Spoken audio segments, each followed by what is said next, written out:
South Africa is one of the leading food producers in the world, producing over 29 million tons of food every year. However, according to the Council of Scientific and Industrial Research, over 30% of agricultural production goes to waste every year. The Western Cape government has launched Food Forward, an initiative that will address food insecurity and unnecessary resource wastage in the Western Cape. Our initial focus for Food Forward will be on the organisations that are involved in the food chain from the farm right through to it arriving at the retailer. The consumer in South Africa is not a huge waster of food compared to what gets lost in the distribution and the logistics chain. Food Forward was launched at the Spear Wine Farm in Stellenbosch on Mandela Day. On the day, different groups dedicated 67 minutes of their time to cooking for charity. Today we are launching a project called Food Forward, which is a very important project to save food that is wasted all along the production chain. Today we've got some soup competitions going on, 8 teams, premiers heading up one team, 7 others competing. Fantastic idea, and all the soup that's being made will be donated a little bit later today to a local charity. 67 minutes starts now.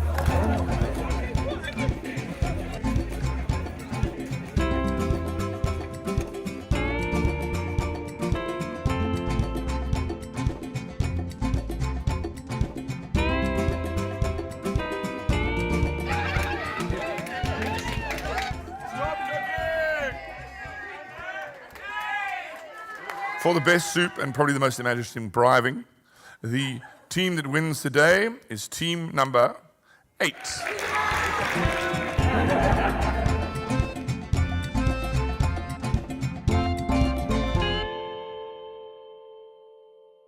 If you work for an organization and you can in any way participate in this Food Forward 110% project of the Western Cape government, please, I encourage you, because it doesn't make sense that there's a child, there's a mother, there's a father, there's a brother, there's a daughter, there's a grandmother who doesn't know where their food is going to come from tonight. In the next sort of 15 to 20 years, there are going to be 4.5 billion people on the planet that are food insecure. They don't have enough food. That says to me huge opportunity, and we've got to be really smart and innovative of how we find those gaps, those excesses, and 60 odd billion rands worth just in this country talks about huge values. The initiative is a good one. At least if we can start to make people aware the issue around food waste.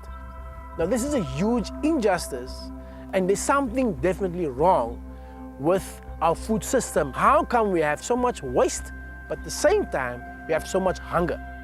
And perhaps the Food Forward initiative can start to address that in a more holistic kind of way.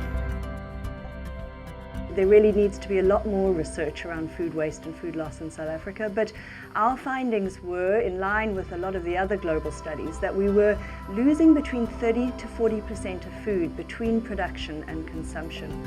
If food security in the poor urban context is about access to food, and if one is taking 30% of the food that we have around us and throwing it in a landfill, that means a lot of poor people are not getting access to food that should actually be within the community. There will be different causes of waste through the value chain. At a farm level, a product like leaves can have quite a high level of damage at the harvesting process. There can be high levels of waste at storage, and this is particularly true of the smallholder, who can lose up to 50% of their crop through poor storage.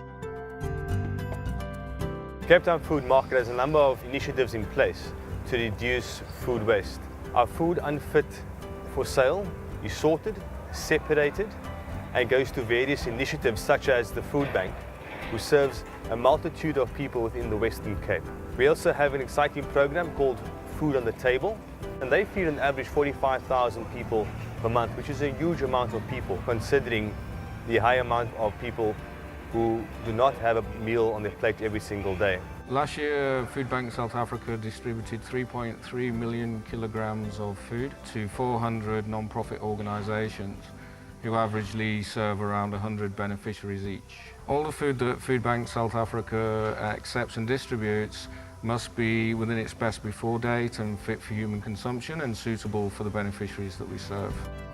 Orvis is really committed to reducing food losses and food wastage across our whole value chain.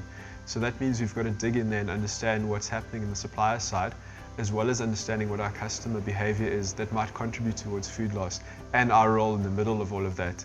And we are busy with that research work at the moment, and out of it we need to set targets for ourselves for the next few years in terms of reducing food waste across that whole value chain. What we need to think about is how to intervene between the farmer and the retailer in such a way that we don't have food getting damaged on the farm, in shipping from the farm to warehouses, in the processing part of the food value chain, through packaging and storing of food. So the issue of food security in the urban context is really linked with poverty and food access and the geography of the city and whether people have access to healthy, affordable food at a local shop. It's not about whether or not there's enough food around us, it's about whether these people have access to food. I think it's been a really good initiative that the 110% Green and the provincial government is looking at food forward as a key part of their focus for the year ahead. And I think with the role that agriculture plays in the economy in this province, it's really important for us to all identify opportunities to make the agricultural sector more efficient and more resilient. If this Food Forward initiative can help to reduce losses, make sure that food's allocated in the right way to also feed people who are not currently getting the kind of food and nutrition that they need, then I think it would be an ideal outcome. It's these kind of projects that I think really will start to make a difference. There's financial value in it, an opportunity on the one side, so there's space for SMMEs to come in, to start businesses, to create jobs, but at the end of the day it also starts to really offer the public and the general population of our province hope going forward. What we want to see in the short term is to get as many organisations, companies, farmers involved and starting to find solutions. Because as a government we certainly can't find the solutions. I mean, it's not for us to do so, it's for society to start looking collectively to solve their problems.